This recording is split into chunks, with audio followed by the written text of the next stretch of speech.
يا رب لعبيدك أنر الدرب يا خالقنا. Bonjour. Ce que vous allez voir dans ce documentaire, vous ne l'avez peut-être jamais vu auparavant. Vous vous direz sûrement, comment ça se fait que je ne connaissais pas cela? Pourquoi est-ce que ce type de documentaire n'est jamais passé à la télé? Mais le moment est arrivé pour vous de juger par vous-même, de juger de la véracité du message de l'islam. Et si cet islam est véritablement fondé ou non, si c'est une invention humaine ou bien le message d'un créateur. Voici maintenant une séquence vidéo expliquant clairement et simplement des faits scientifiques énoncés dans le Coran. Jugez maintenant par vous-même si une personne aurait pu connaître tout cela il y a plus de 1400 ans.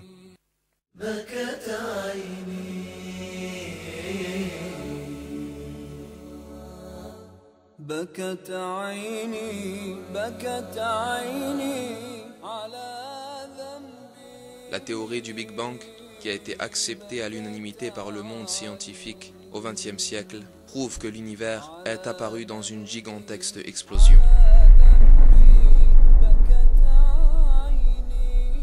Un verset du Coran a révélé ce fait il y a 1400 ans.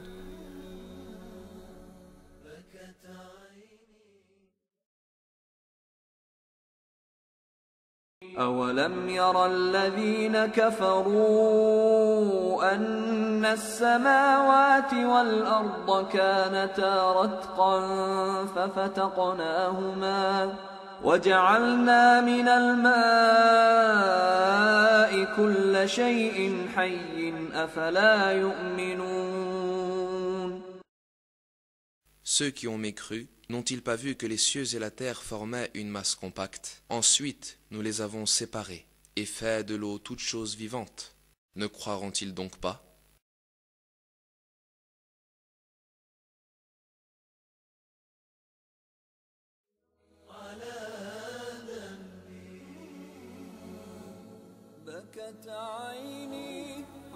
Le mot ratq, qui est traduit par former une masse compacte, signifie en arabe mélanger, fusionner dans le langage courant.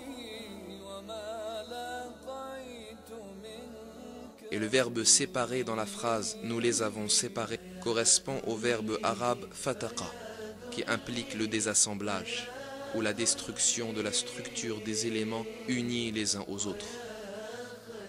Un fait scientifique très important est décrit ici, la séparation des cieux et de la terre. Curieusement, aux premiers instants du Big Bang, la matière tout entière de l'univers était concentrée en un seul point. Les cieux et la terre qui n'étaient pas encore créés se trouvaient dans cet unique point, puis ce point explosa violemment, en forçant la matière à se désunir, tout comme cela est décrit dans le verset.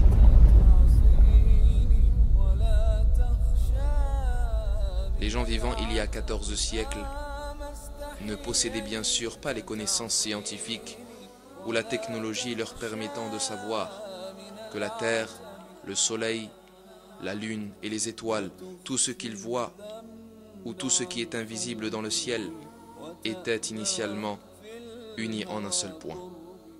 إلهي سيدي ربي أغثني أغثني وخذ بيدي ومن بعدي. Un verset dans le Coran attire l'attention sur une caractéristique très importante des montagnes, la fonction de prévention des chocs dans la terre.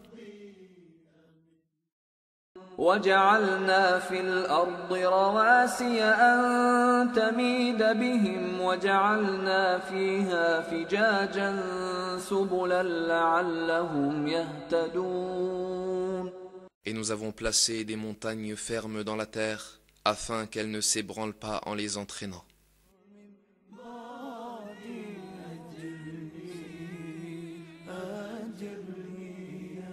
Et la géologie confirme aujourd'hui cette caractéristique des montagnes.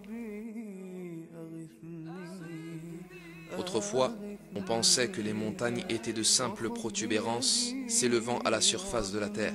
Cependant, au XXe siècle, les scientifiques ont réalisé que ce n'était pas le cas.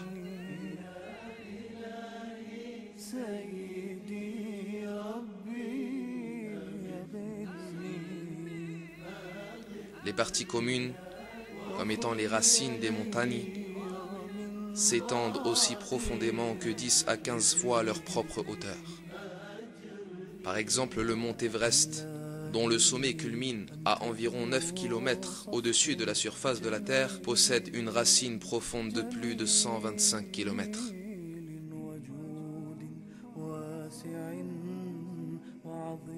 Les montagnes apparaissent suite au mouvement et aux collisions des plaques massives, formant la croûte terrestre.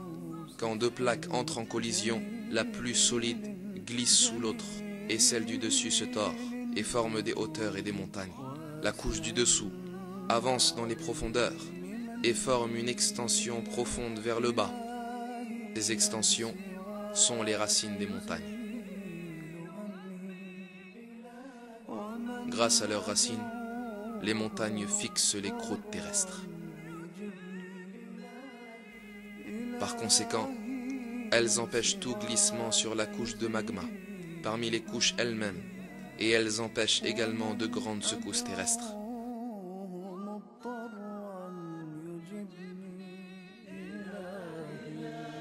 Avec ces caractéristiques, les montagnes peuvent être comparées à des clous maintenant des planches de bois ensemble. Dieu nous dit dans le Coran: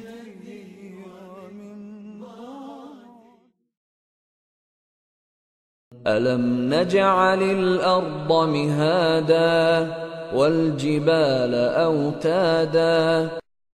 N'avons-nous pas fait de la terre une couche et placé les montagnes comme des piquets?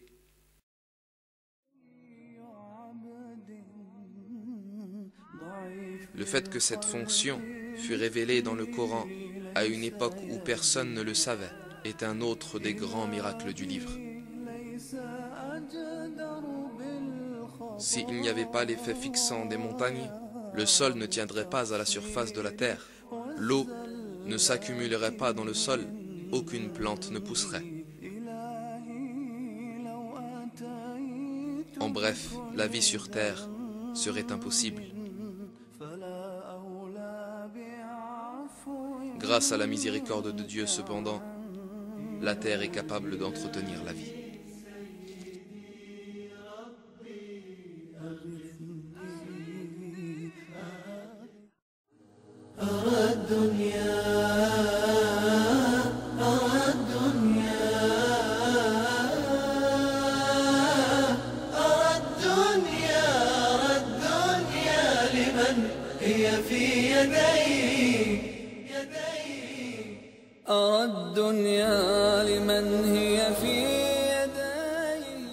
Il existe plus de 100 milliards de galaxies dans l'univers visible.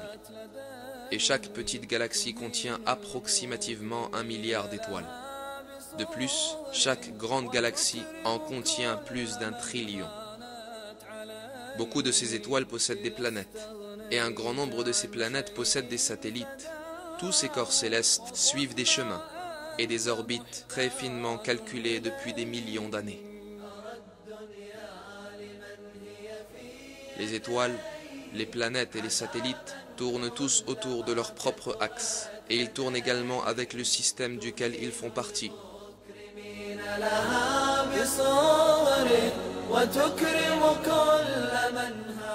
L'univers fonctionne suivant un ordre, tout comme les rouages d'une machine.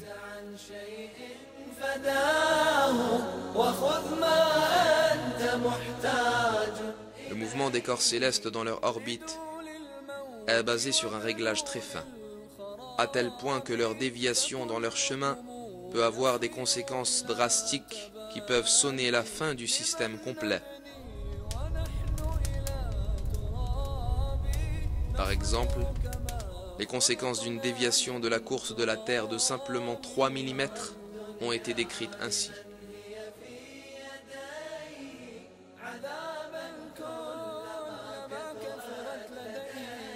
En effectuant sa rotation autour du Soleil, la Terre suit une orbite bien précise, de manière à ce que tous les 30 km environ, elle ne dévie que de 2,8 mm.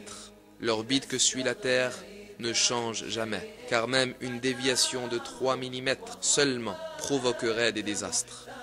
Si la déviation était de 2,5 mm au lieu de 2,8 mm, alors son orbite serait plus élevée et nous serions tous gelés. Si la déviation était de 3,1 mm, on brûlerait.